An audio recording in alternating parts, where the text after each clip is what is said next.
Chapter-4. Renee. The parking lot of the sports bar was packed when Renee pulled in. She hoped the others had made it before her and saved a table, or they might have to go elsewhere. She drove slowly down the aisle, scanning the area to find one open spot, but there was nothing. As she turned to go up the next aisle, she spotted an opening. It would be tight, but her car was small. She was sure she could make it work. The car itself fit fine, but opening her door was a little more challenging. She had to suck in her breath to squeeze out of the car, and once she was there, she still had to shuffle sideways until the space opened up. There'd better be no emergency tonight because there was no way she'd be getting back in that car quickly. She pulled her jacket tighter as she began the trek to the front of the bar. It wasn't winter yet, but the wind was blowing today and biting right through the thin fabric of her clothes. By the time she reached the entrance, her whole body was cold. She pulled open the door, enjoying the heat that rolled over her, and scanned the crowd. Due to the dim lighting inside, it was actually darker inside than out currently, and it took her eyes a moment to adjust. "Renee, over here!" She heard the bubbly sound of her friend Riley's voice and headed that direction. Riley worked in the ER, so they didn't see each other at the hospital much, but every once in a while Renee would have to cover in the ER if pediatric cases came in or if they were short-handed. She and Riley tried to at least get together for lunch a few times a week, but with Riley's schedule, sometimes these once or twice a week evening meetups were all they could manage. "Wow, the place is packed today," Renee said as she slid into the booth next to a man she didn't recognize. Riley and Dr. Neil Carver sat across from them. "Yeah, it is. We barely found a table." "Well, I'm glad you did, and thanks for saving another seat." Renee glanced toward the door, hoping that Garrett hadn't changed his mind. "You're welcome, but who's the seat for? You meet a handsome dad or something?" Riley's eyebrows wiggled suggestively. "No." She'd seen a few handsome men come in with their kids, but most of the time it was the mother who was with the child. And besides, dating a patient's father would feel weird. "I invited the new pediatric doctor." Renee hoped her expression remained more neutral than it felt. She didn't want her friends teasing Garrett if he showed up. "He doesn't know many people here, and he had a rough day." "Uh-huh, and that's the only reason?" Neil asked. "What other reason could there be? It's his first day." She turned to the man next to her, hoping to steer the conversation in a different direction. "I'm Renee, pediatric nurse, and you are?" "Tony?" He pushed his glasses up his nose and glanced around. "I'm an intern, and I don't know what I'm doing here." Neil clapped a hand on his shoulder. "You're hanging out and having fun. If you're going to work in the ER, you're going to need to know how to lighten up and have some fun sometimes." "Yeah, I guess." The poor guy looked like he'd rather be anywhere else, and Renee felt sorry for him. Neil had probably dragged him along, not wanting to be the only male. They ordered their first round of drinks, and though Renee tried to pay attention to the conversation, her eyes kept drifting to the door. Was Garrett not coming? Had she come on too strong? She probably had. It was something she'd been told before, but she couldn't always help it. She was gregarious and extroverted, and sometimes that came across as desperate and clingy, but she didn't mean it to. "Is your friend not coming?" Riley asked, when their first round of drinks were gone. Renee looked down at her watch. Almost an hour had passed since they'd left the hospital, and though she had left first, she'd thought he was right behind her. "I guess not, but maybe he got caught up in something?" "It's possible," Neil offered with a slight shrug. Sometimes we get a last-minute patient, or we get lost in paperwork. I'm sure he'll come next time." Renee nodded, but inside her emotions were conflicted. Had she misread him? Maybe she should just let it go. But it had been a long time since she'd been so attracted to someone. It didn't matter, though. She had her health, her job, her friends, her church, and she could wait on the right man. She just had this feeling in her gut that it was Garrett. That was silly, and she knew it. She didn't even believe in love at first sight, but she did believe in prayer, and she'd been praying for God to send the right man to her and to let her know he was the one, and she could have sworn that was what she felt today. "Is there room for one more?" Warmth spread through Renee before she even looked up to confirm who was asking. His accent might have lessened since he'd been in the U.S., but it was still there. "Of course there is." Thankfully, the booth was one of those half-circle ones, so there was plenty of room. Tony scooted closer to Neil, and Renee scooted over to allow room for Garrett. "I'm sorry I'm late. Yolanda caught something I missed on a chart, and I had to spend a few minutes fixing it. And then I got a little lost trying to find a place to park." "I'm sorry. I should have warned you about the parking situation." Renee felt a touch of guilt that she'd taken the last spot in the lot. Although, as late as he was, someone else would probably have snagged it if she hadn't. And it wasn't like she had Garrett's number to have texted him. "Or next time, just take one car." Riley smiled mischievously at Garrett. "I mean, that's what Neil and Tony and I did. By the way, I'm Riley Green, ER nurse. This is Neil Carver, ER doctor, and Tony Modesto, intern." "Nice to meet you all," Garrett said, as he shook each hand in turn. "Do you guys do this every week?" "We try," Neil said. "Sometimes our schedules make it hard, but part of working in the medical field is learning how to live outside the hospital, and these evenings help us feel grounded. We're glad you've joined us." "Yes, thank you. It's nice to meet new people." "You know, Renee is a great tour guide as well," Riley said. "If you ever need a tour around the city, she could probably help you." Renee shot her a knock-it-off look as heat climbed up her neck. "I'm sure if Dr. Young wants a tour, he can ask himself." She peeked over at Garrett to see a blush across his cheeks as well. "Yeah, maybe after I've settled in," he said noncommittally, his eyes shifting to the side. "Of course, whenever you want. I'm not going anywhere."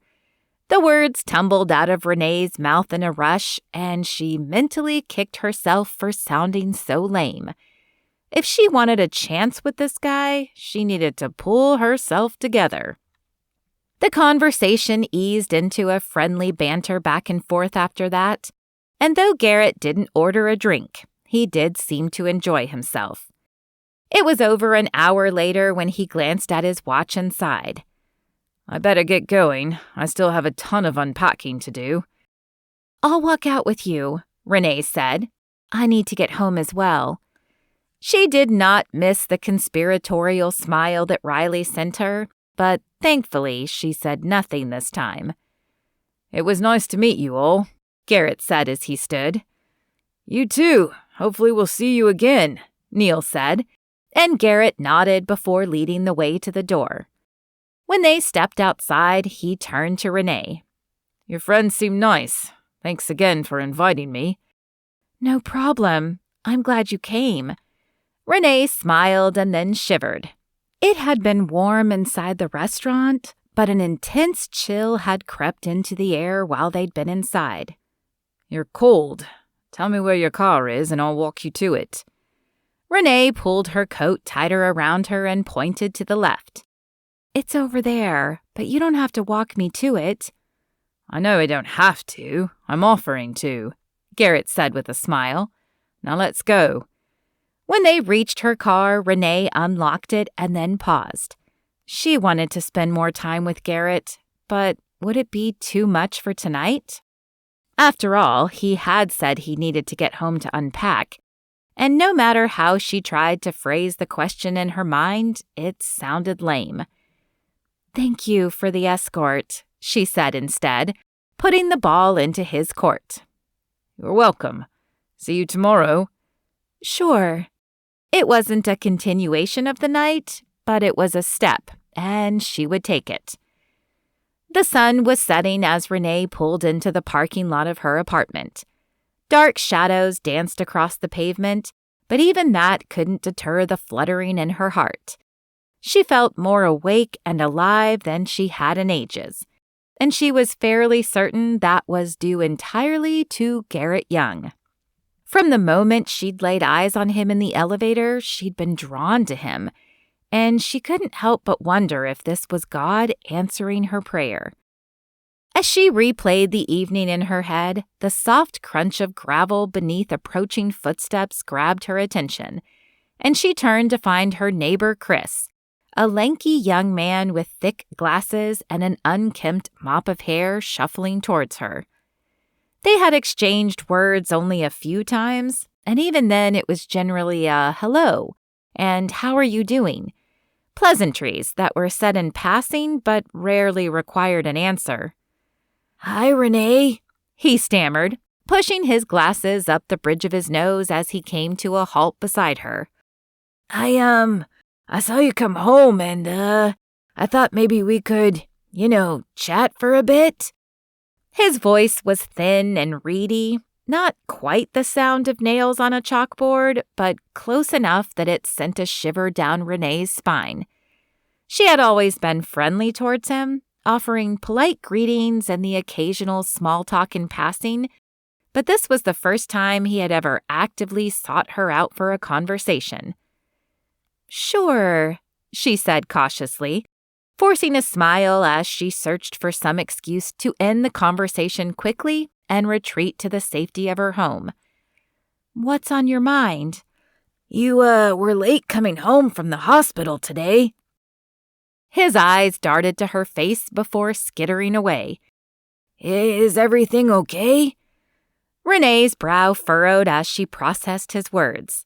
Dressed in a faded, ill-fitting Star Wars t-shirt and jeans that hung too low on his hips, he seemed harmless, but there was something about his demeanor that sent the hairs on the back of her neck standing on end. Perhaps it was his chaotic mess of hair, or his smudged and broken glasses that seemed to be staying together with white masking tape and a prayer. "Yes, everything's fine," she replied, momentarily taken aback by his sudden interest in her life. She hadn't even known he knew where she worked. She shifted her weight from one foot to the other, trying to gauge the distance to her front door without being too obvious.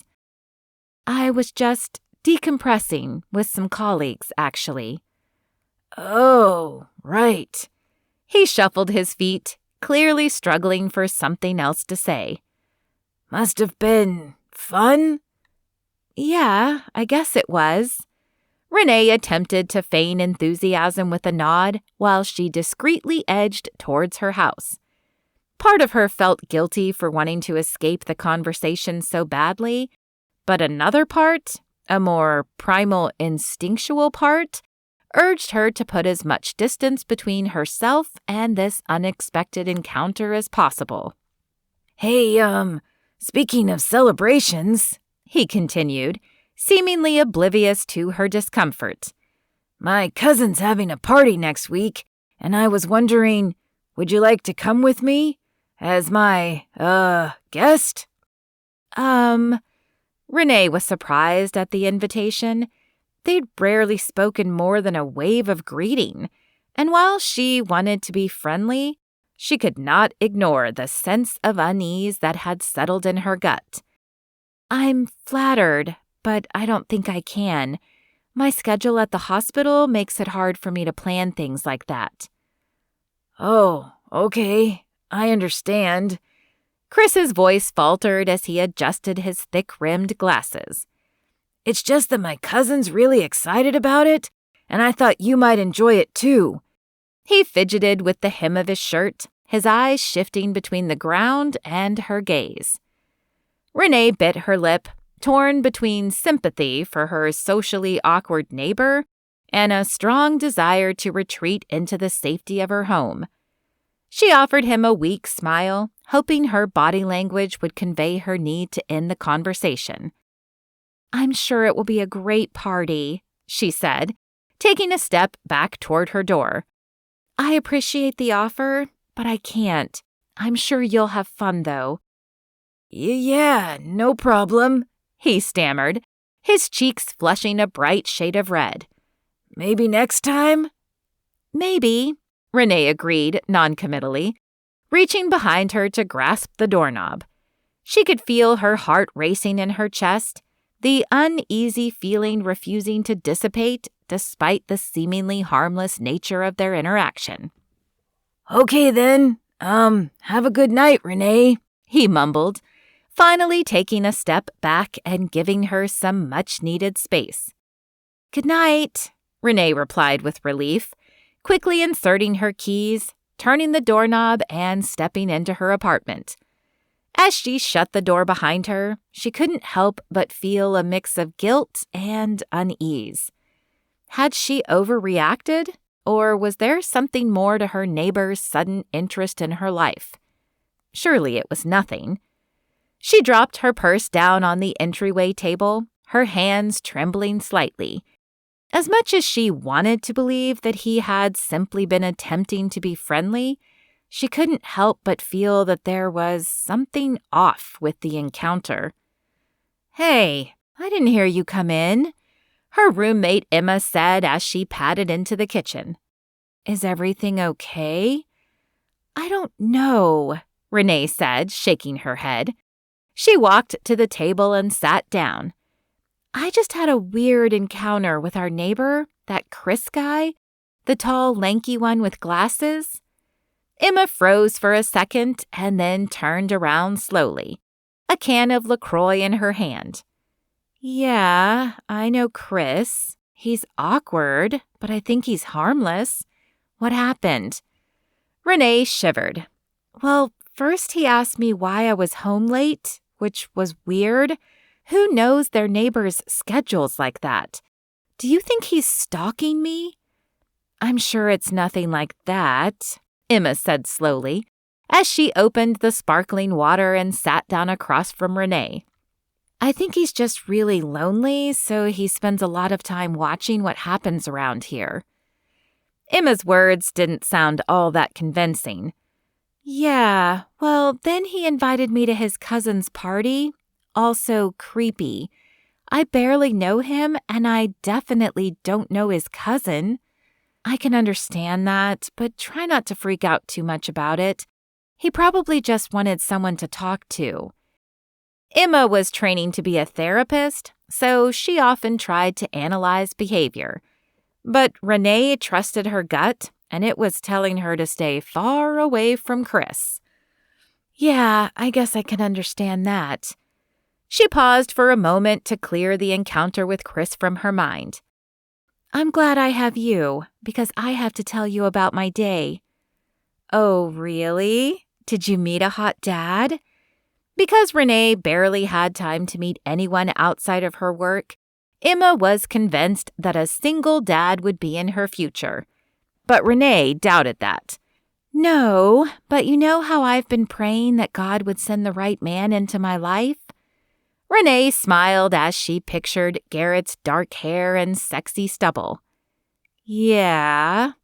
Emma didn't share Renee's desire to get married and settle down, but she supported her.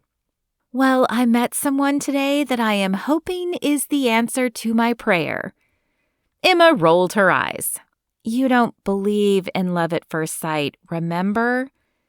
That wasn't exactly true.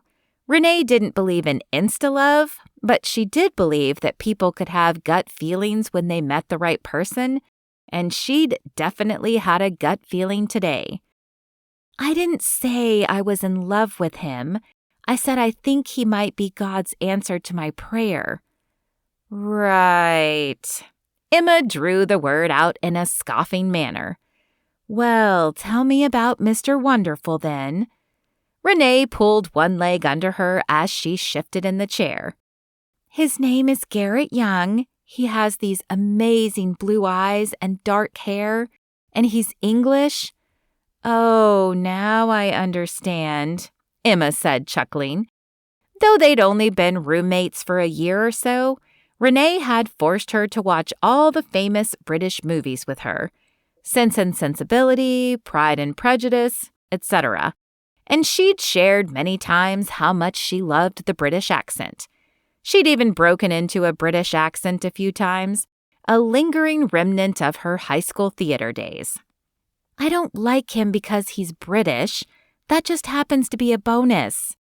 Emma tilted her head down and raised her eyebrows. Okay, so what's the catch? Catch? What do you mean? I mean, you always find something about men that you don't like, and then you fixate on it so much that you forget their good qualities and break off the relationship. So what is his going to be? Though Emma was being a bit cynical, Renee could understand the question. She did have a tendency to break things off when a man's flaws became too large. But it wasn't because they had flaws. It was because she realized those flaws were things she didn't want to put up with forever. And since she was dating with the hope of settling down, it didn't make any sense to keep dating someone she couldn't see herself marrying. But Garrett wasn't like that. Or not yet. She was sure he had flaws, though she hadn't seen them yet. But she had a feeling that whatever his were, they wouldn't be a deal breaker for her. There was really only one hang-up at the moment. He's my boss. Emma rolled her eyes. Your boss? Yeah, that's definitely going to work out. Well, he's not my direct boss. That's Yolanda, of course. But he's the new doctor. Still sounds like a pretty big problem to me, she said, taking a sip of her drink. Would the hospital even let the two of you date? Of course they would. The hospital can't tell you who you can date. I think relationships have to be declared or something, but it's definitely doable. Renee hadn't dated anyone at Fire Beach, but she'd dated a doctor at her old hospital, and they'd had to inform HR that they were dating. Are you sure you want to date a doctor? Emma asked. What if he turns out to be one of those critical doctors? Most of her time as a nurse, Renee had enjoyed working with the different doctors, but there'd been a few in her early days that had been downright mean. She remembered one doctor screaming at a nurse for not calling him the minute a patient's stat changed, and there'd been one who just acted like nurses were too beneath him to even look at. He would bark orders, but never use names or make eye contact. No, he's not like that. I mean, it was only his first day, but he actually seemed nice. I even think he's attracted to me, but he's guarded or something. That got Emma's attention, and her eyes lit up. She set her drink down and leaned forward. I was just reading about this theory called the uncertainty reduction theory.